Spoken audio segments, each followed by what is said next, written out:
Hey guys, today we're talking about Fantastic Four First Steps, which is the last Marvel movie in Phase 5, I think, and also the last movie from Marvel in 2025. We're not getting any movies in November or December, which is kind of a bummer. I think it's better when they like frame it like one in what is that, spring or something, or late winter, and then one in summer, and then one in fall or winter, December. I think that's a better way to frame like the Marvel movies, but whatever. I mean, sometimes they think they're doing too much, and sometimes they think they're doing too little. So it's really weird with Marvel and Disney and all of that. But yeah, this is the last movie this year. I didn't watch the last two movies in cinemas. Captain America Brave New World, I actually watched maybe a month ago or something in Disney Plus, because I actually didn't think it was a movie worth watching in cinemas, and I was right actually.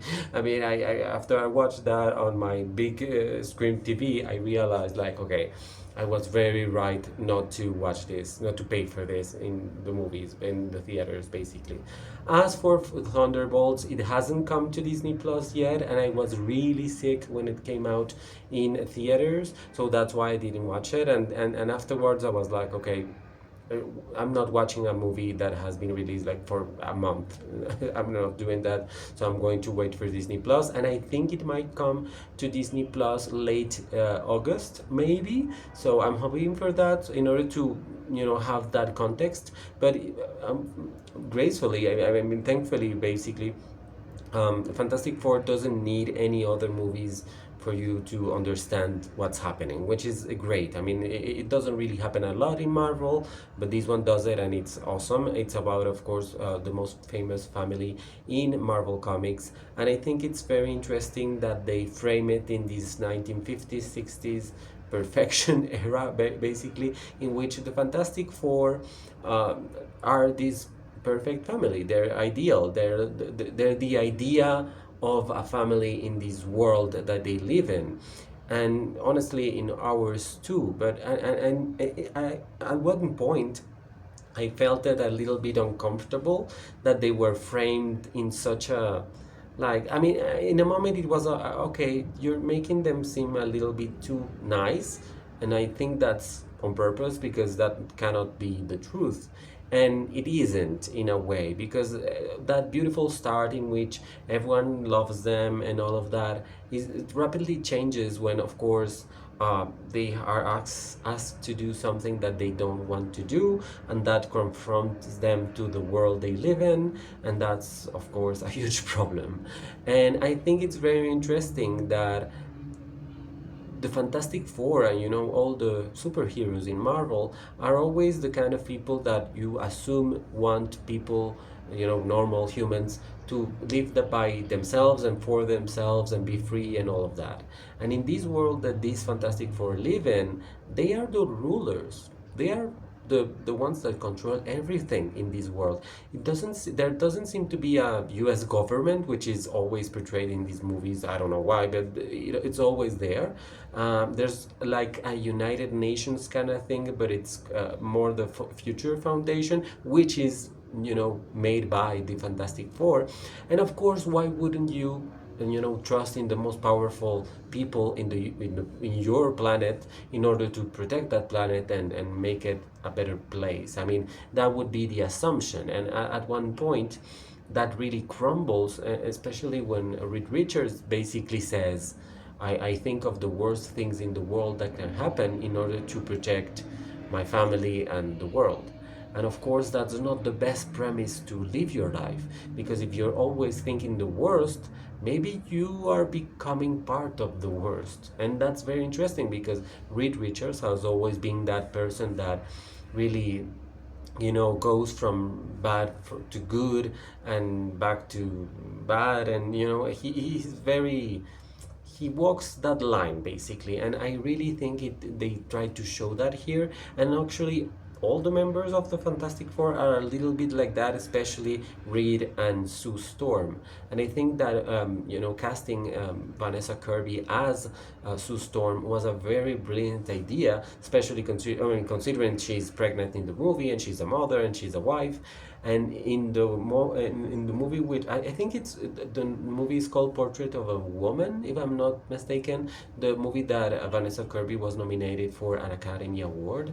And that movie is very heavy. It deals with the loss of a baby, basically, which is kind of different of what happens here, but it really resonates, that performance that Vanessa Kirby gives in that movie here. It's very similar. It has very similar notes, if you will. And I think it's really clear that the executives and the directors and all of that watched that movie and went like, okay, we have to cast Vanessa Kirby in something. And of course, this was the perfect movie to do so. And I think she is the best actor in this movie, to be honest. I mean, Pedro Pascal is really good, but I think Reed should even be a little bit darker, and to be honest, he doesn't really have that many action scenes. I mean, there's a big action scene for him at the end of the movie, which I really thought was very cool, but I think Sue Storm just like stops him and topples him, and it's over him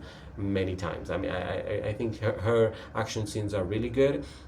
Johnny Storm's action scenes are good, but it's not something that we haven't seen before, so I didn't really care that much for the fire powers, and I really didn't care much for not having the Johnny Storm we know, or at least a Johnny Storm that really changes everything. I mean, we know Johnny Storm as a playboy, as a guy who wants to have every girl, and he likes flirting, and he's always surrounded by beautiful women.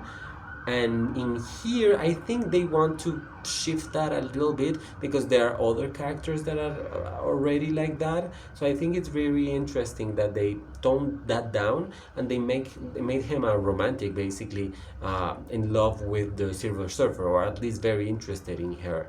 I think that's really a choice, and I don't think they really explored who he is or what he feels. I mean, there are moments we are only with him, but we really don't. He's like a vessel, like a vehicle for something else.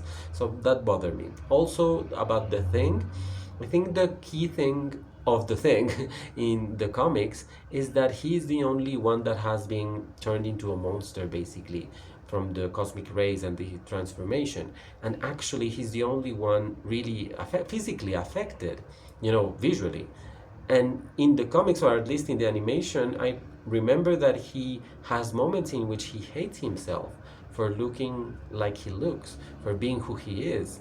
And I think that's very interesting because yes, you have a lot of power, but at the same time it deforms you, and that also connects him and the Fantastic Four to Victor Von Doom, down the line. So I think it was very weird not to have that element. I mean, maybe it's too dark or something for a family movie, but I think it should be. I mean, it was in the animated show. I mean, why not here?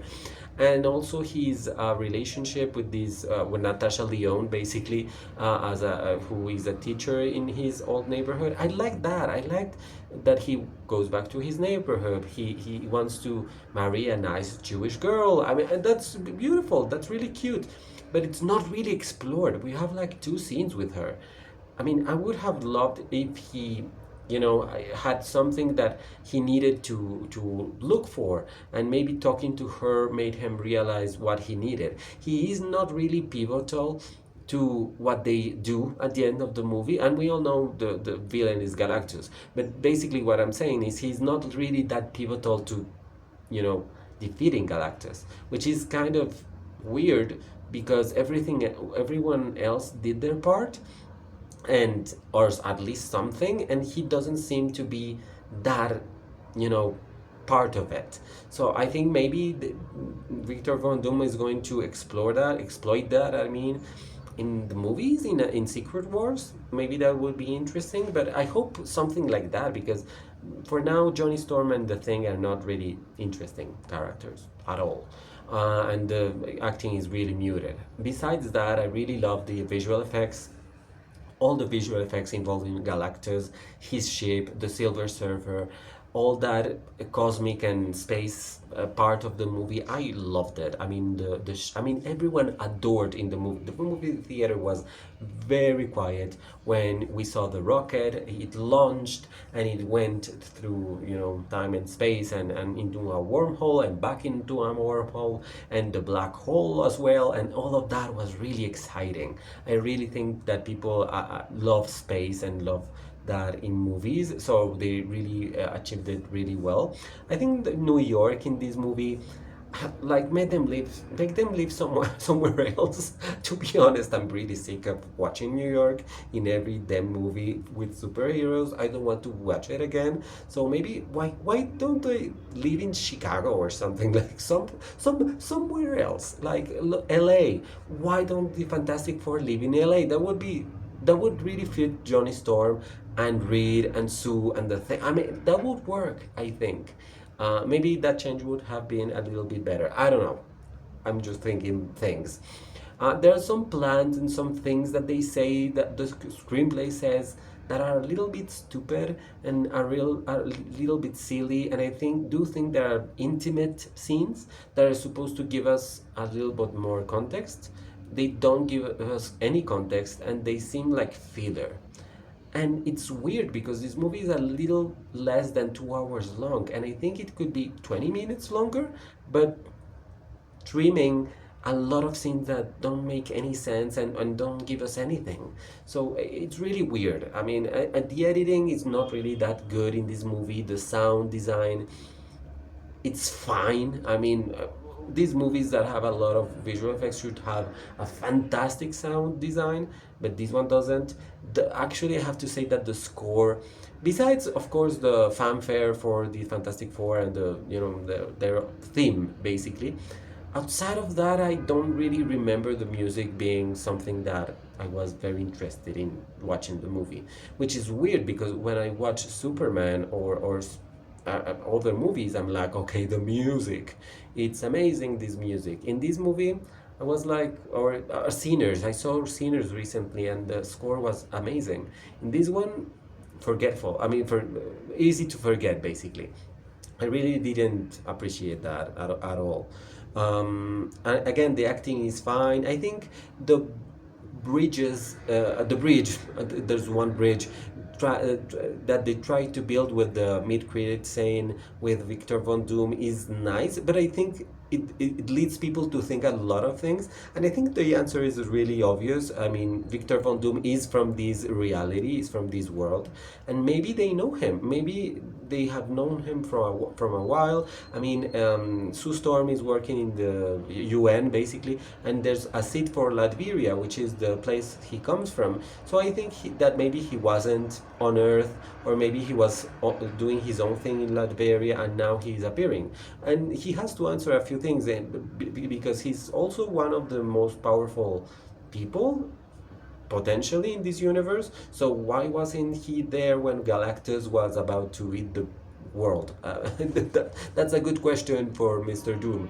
But some people are thinking that he might be a Doom from another dimension, basically another galaxy, another multiverse or whatever. I don't think it is. I think it's simpler than that, and I think that guy from that reality, their reality, is going to be the one that sees also that the same key that Galactus wanted, he wants that for himself too. And that's why so many characters in Secret Wars have been announced. Especially, I think the most exciting inclusion there is Loki. And I think Loki is the key to unravel a little bit of this, I mean, of this mystery of why Doom wants to do what he wants to do. Of course, we all know that Robert Downey Jr. is going to portray Doom, which I don't think is the best idea ever, but I also get that it's because when he removes the mask, everyone, all the other heroes are going to be like, what the hell is happening? Why is he Iron Man? And of course, he isn't Iron Man, he is just Von Doom in another universe, which is easy to explain, but of course it's really shocking to the eyes. But it's interesting. I think this movie is actually good. It's really enjoyable. The action scenes are really well done. I really think they spent a lot of time trying to make us feel that they are too serious or maybe too perfect, and I really enjoy when they are unserious. Like a scene where Johnny and the Thing are talking and Sue appears out of the blue. I think that's perfect. That's the family that we want to see. Actually, people that love each other and make fun of each other and just tease each other. I think that's family. When they portray them as this perfect couple, these perfect siblings, these perfect friends, it's like we know that's not possible. I mean, that has to be on purpose. So I really like them to be a little bit more raw, and I really think it's going to get like that in Secret Wars, or at least I hope so, because I know many of the other characters are going to be like, really, you controlled the humanity in your universe, basically, like, who the fuck are you? Basically, like are you crazy? You're insane. And of course they're going to also encounter the X-Men from the Fox universe, which is wild because I mean, mutants in that universe have been fighting against humans for so long to be recognized as people, and now these people from another planet, another universe, come and they control the universe. It's like, what? What are you doing? It's going to be so interesting to have all these characters together. I really hope Secret Wars is the movie we need, in the way that I think the multiverse saga has not done a very good job of building the multiverse. I mean, to be honest, what, maybe two, three movies? No, two movies have done anything to build the multiverse. All the rest has been chatter and nothingness. So I'm thinking Avengers: Secret Wars and Doomsday have a very steep slope to climb, because they haven't done the work, and when you haven't done the work, it's harder to make people understand, basically. So that's everything I have to say about this movie. Thank you so much for watching this video, and I hope it's not too long. Goodbye.